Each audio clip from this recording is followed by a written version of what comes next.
ប្រ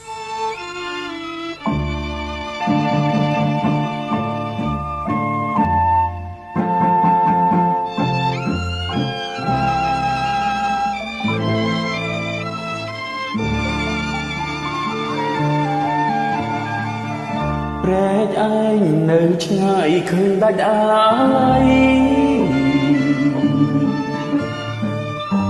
អនុស្សាវរីយ៍ជាប់ដោយរុក្ខជាតិ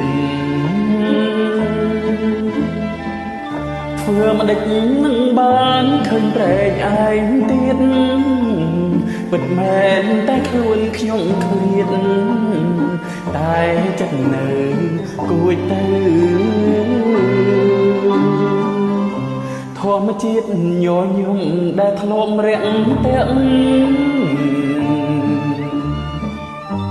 ឥឡូវប្រែភាំងទៅជាសត្រូវ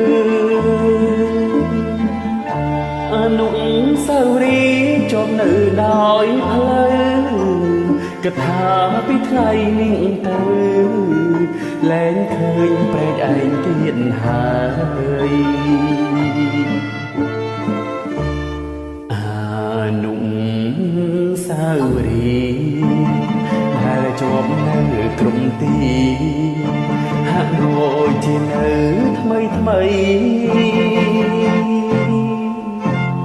ដើមឈើធំមានមកលុបត្រឆៃឮតែសំឡេងត្រីយំថ្លែងក្តីអង្សង្ឃឹមគូព្រេងដែលខ្ញុំគិតថាមិនប្រត់ឥឡូវរលត់ទាំងរូបព្រំធ្វើមិនដេចនឹងបានជួបក្តីសង្ឃឹមបើទួងជាខ្ញុំញញឹមក៏មិនស្រស់ដូចគ្រាដើម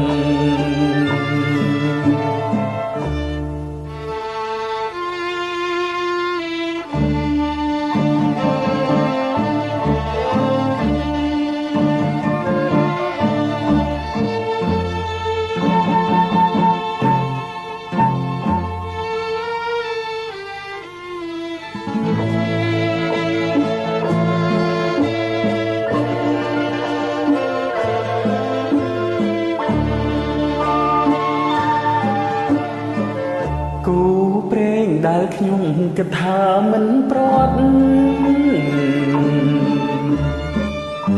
ឥឡូវរលត់ទាំងរូបព្រំ